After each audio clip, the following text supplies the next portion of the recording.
Okay. We'll have previous minutes, students and school presentations, parent groups, open to the public, 3 minutes per speaker for no longer than 60 minutes. We'll have our superintendent's report, our correspondence and board comments. We'll cover the personnel agenda and the consent agenda. We also have an addendum. The addendum includes appointing a coach, creating a position, and approving a dual agreement. We will not be using a second executive session. And there's also a motion to approve an emergency leave on the addendum. We will not be using the second executive session. We will then adjourn the meeting.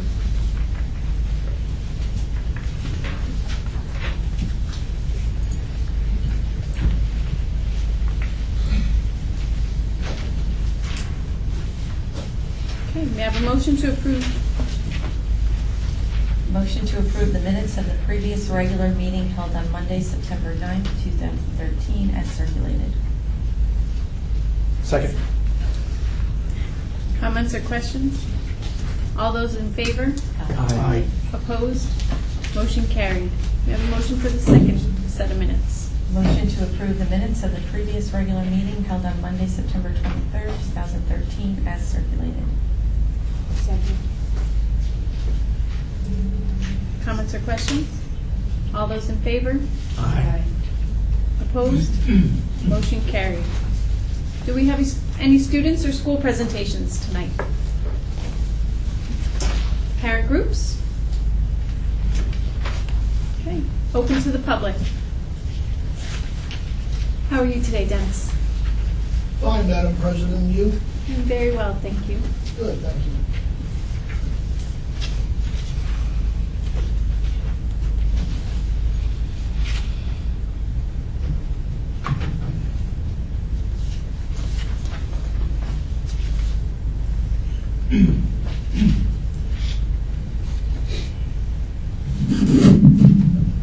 Dennis Pavlock, Beacon resident.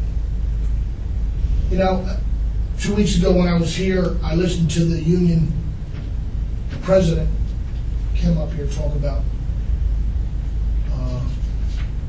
the 4 core.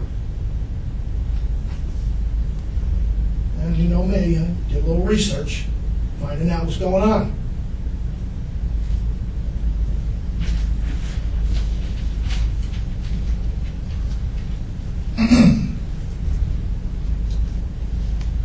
Tiffany Leonard, an 8th grader of a school district, said this.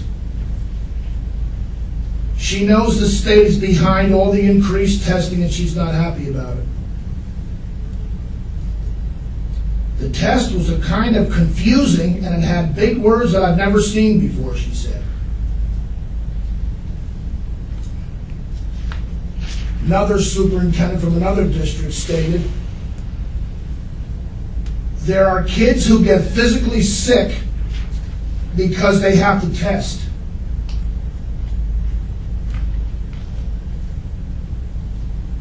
Let me continue. High school principal, I'll leave his name out, doesn't matter who it is, said the increased testing is having an even greater impact on smaller districts. We just don't have the resources. So now, let me see if I understand this correctly. Because they just don't have 6 students that get physically sick in other districts, we have them here as well. So does that mean with these Common Core standards we have to hire extra nurses and medical staff to take care of the sick kids that have to take these Common Core standards? Question number 1. You know what I believe that we should do?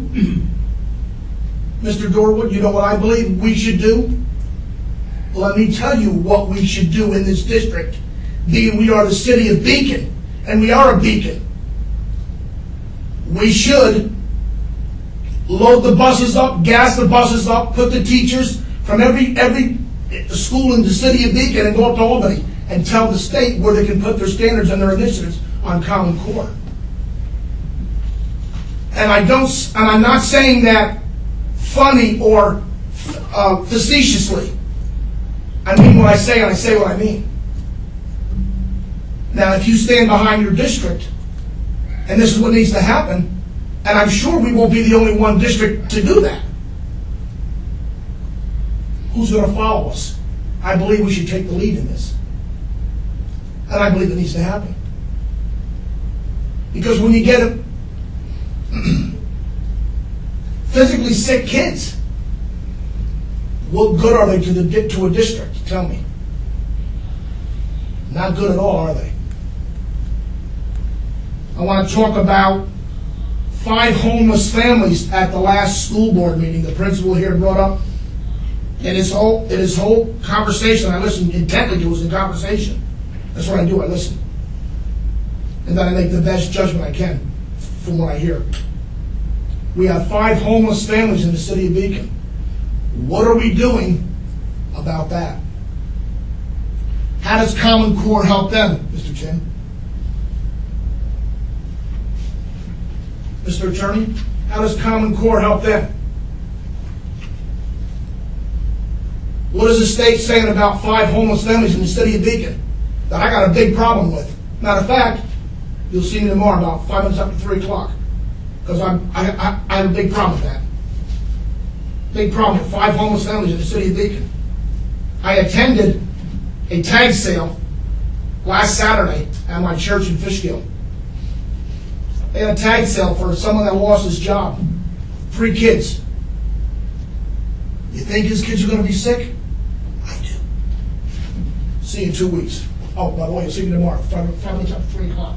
Thanks for your time.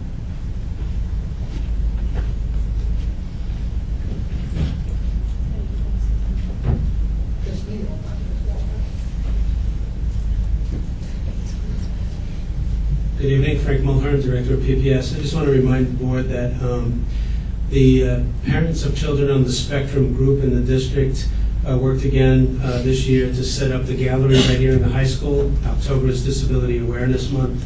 Just want to reemphasize that. I went through it again today. It's really a lot of hard work by the parents, cooperation with Dr. Sieverding and the Howland Library. So if you get a chance, take a look. It's on display till the end of October. Thanks a lot.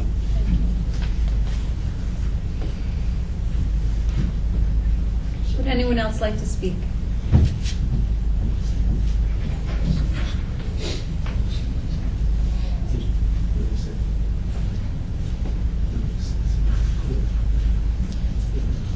Good evening. It's hard not to come behind Dennis without smiling. So, good evening, first of all. I'm Kenya Gadsden. I just wanted to make mention, I've been going to the Ronbout PTA and PTO meetings, and I went to the high school, and I've been talking to several parents about Novenet, and because of my work schedule, I didn't get a chance to tell this to Dr. Sieverding myself, so I'll just say it tonight. If nothing negative, I wouldn't do that to Dr. Sieverding. Anything negative, I tell him in private. You're making him blush. When I like you, I do things in private. Although the massive phone blast went out about Novenet, parents really didn't get it. They didn't know what that was. And so I didn't even know that I got the blast until I actually got home and listened. And it was there saying that Novenet is going to be a presentation. But they had no idea what Novenet is or was and what it does. But what the parents did express to me is that if they get one more call about completing the lunch form that's very clear and specific, they're going to scream. So I said to them that I was coming to the meeting tonight, I would put myself together and ask that Novenet actually be placed like on a priority list for parents. There are parents in the district, I realize, that can't afford or choose not to, for whatever reason, to have their kids enroll in the SAT or the PSAT program, but Novenet has that available. So if you want to weigh out $495 versus something that's free and accessible, it would work. One of my children are actually utilizing the program right now, and she's finding it beneficial. So the things that she's already reviewed with the PSAT and the SAT, this is actually reinforcing some of the areas. So I think it needs to be elaborated. It's a good thing, and more elaboration on the area would be very helpful. That was the whole Novenet thing.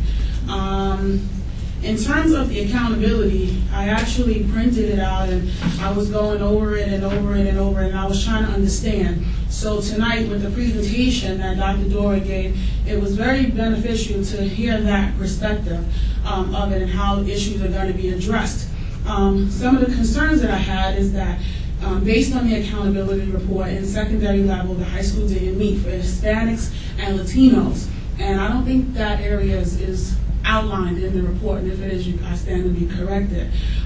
So in a lot of the areas, you have Latino students and Hispanic students, and then you have economically disadvantaged students. And then you have where the PI is greater or equal to the EAMO or the Safe Harbor and ELA, they didn't meet again for Hispanic students and the economically disadvantaged. Then in math, they didn't meet for Caucasian students, students who have developmental disabilities, and economically disadvantaged students. So there's a pattern with the economically disadvantaged students going on. And then when you take a look at math, same thing happens again. Hispanic students come up, economically disadvantaged students. But then when you get to the AYP for the graduation rate, it said it's not met for Blacks or African American students. And so it took a look at the 4-year graduation rate cohort. And African American students, there were 73, only 53 graduated. And then you had Hispanic students, there were 64, only 41 graduated. Then you had individuals with disabilities, there were 41 and 15, and that number it kind of goes up and down because our individuals with developmental disabilities fluctuate up and down, so they're in and out of the system, which is understandable. And then you look at the 5-year graduation rate. Again, it mentions that Blacks or African American students, they didn't meet the criteria at all, and there were a total of 68 students, and only 52 graduated, right? So when it looks like at the data, it says the data according to the accountability report, it showed that there's a disproportionate rate of African American students in the district not graduating. So although it's showing that Hispanic students and Caucasian students and individuals with developmental disabilities aren't meeting in certain areas, it's only showing systemically that African American students are dropping out. And so that is the picture that I was getting too. I was seeing that students are failing and they're staying in school, but African American students are failing and they're dropping out. And that is consistent when you're looking at the accountability report. So I wanted to know if the board or district even realized that that's happened, and I'm sure you do because it's in black and white, you can say copy. And if it's been assessed, if there's a particular grade that it happens for African American students as opposed to, say, Caucasians or Latino students, that in 10th grade all of a sudden these individuals just decide that they are no longer going to continue. But there is a disproportionate rate of this happening, and I don't know if, based on your report, if based on ethnicity, if that was even addressed. So I just wanted to ask if you took a look at it, and if you did, what outreach to families have been established to address that particular reason? Because you also have students, I mean, he mentioned 100 or 5 families, but there's actually like over 100 students that are falling into this category one way or another. And I think that parents sometimes in a high school level are not really included in their kids' education as much as they should. And as an active parent, I'm speaking for myself, I want to know what's happening. I want to know if my kid is not meeting or maintaining the bar, the standard that we set for them. And so parents, we're nosy bodies, if you should say, for lack of a better word, I'll call myself a nosy body. And I want to be involved in what they're doing and what they're not doing. And I think that there's a disconnect when you get to high school with this situation, for whatever reason it may be. Some children's responsibility is to help take care of the family once they get 16 and can hold down, full-time employment. But that's not the whole bar. And if that is the expectation for these individuals, these African-American children who are falling out, what safeguards can we put in place for them to help them actually still continue? Because if we tell them at the end of the rainbow that degree is actually tied to more money, maybe the families will be more encouraged to actually support that. And if the family isn't able to support that, then as a community, that whole program you put up, that community, the community at large should be responsible for supporting them. So what do you think? You said an awful lot. I always do. I think if you looked at specifically related to the dropout, part of what I'm laying out there is that initially Dr. Seavening and then others that are working with Dr. Seavening and myself will be looking at the data to try to figure out. So you pointed out an obvious example. We could be having kids struggle in school, but that does not necessarily directly correlate to the ones that are dropping out. And you also brought up the middle school, so you'll notice in the plan that I talk about starting at the high school and then going from there. It's actually my phone. Can I shut it off? Oh, is it? Your phone. It's done. It's done. I use everything. Right, it's one of those moments you can't ignore. I'll keep talking. So one of the reasons why I said starting at the high school and extending downward is I think, from my experience as a former high school principal, that what you're in part going to find is that for some of these kids, they start to go off track at a much earlier grade level. So we're really talking about trying to figure out for the City of Beacon School District what's contributing to dropout for our kids, and then coming up with a system to address that. So, for example, you talked about maybe there's stressing the financial benefits of staying in school. Maybe that is part of what we do, but I'm trying to come at it much more from a research-based approach to see exactly what's happening with our kids so that we can figure out whatever we have to do to get them to stay in school. So there's going to be like a team, like, because you mentioned like a team of people put together to actually assess that. So how's that appointed? Because when I asked how things get appointed here, nobody really could tell me exactly how that happens. Just certain people just get picked and then they're there. Right. So I was going to have this conversation with Dr. Seaburning, but I think he probably won't mind. Part of what, obviously, it's following the tracking model that I was talking about in my presentation. He'll be coming up with a goal related to that, and have certainly a pretty large share in working through the investigation, trying to formulate the plan. But I think ultimately what might be helpful is to convene some sort of a community group, including parents and students and others, to sort of report out, this is what we found, this is what we think is going on, and get their input before we finalize any plans. Okay, and so will there be like, once you actually get answers to these issues, because I think, we moved into a time where we place everything on the website and we expect that parents actually are going there to look at it.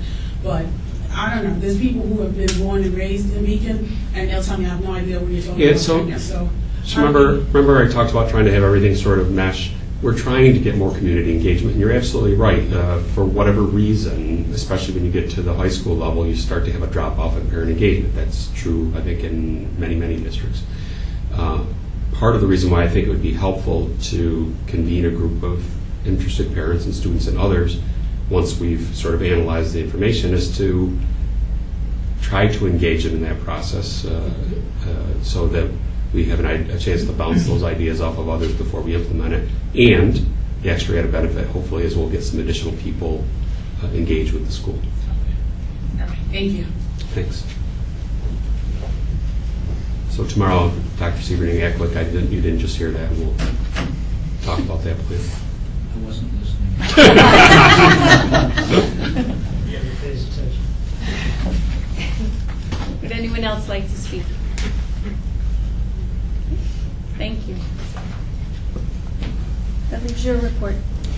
So, because I did the workshop presentation, I don't really have anything major additional to add. I did want to thank Mr. Tim for his presentation and all the work that he had done in putting together the focus plans throughout the summer. And thank the board for the support. Hopefully you'll be improving the focus plans and the strategic plan. Okay. Do we have any correspondence or board comments tonight? No?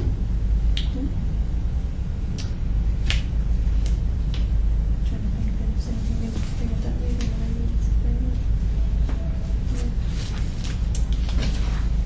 up. Okay. May I have a motion to approve the personnel agenda? Motion to approve the personnel agenda, items A through U as attached. Comments or questions? All those in favor? Aye. Opposed? Motion carried. May I have a motion to approve the consent agenda? Motion to approve consent agenda items 12.02 through 12.08. Comments or questions? All those in favor? Aye. Opposed? Motion carried. Mike, how do we do this addendum? Well, before we do that, I just have a question. There was actually a 12.08 item on the consent agenda, but we said we're only doing 12.2 to 12.7, so should we Oh. do 12.8 by itself then? Just to make sure we got it covered. So it was miss. That's the It was on the printout, it just said Yeah, 12.02 to blank. Right, he just happened to flip through it. How do we do that, Mike? Huh? Standalone resolution. Okay. We have a motion to approve consent agenda 12.08. So moved. Comments or questions? All those in favor? Aye. Opposed? Motion carried. Yeah, okay. Huh?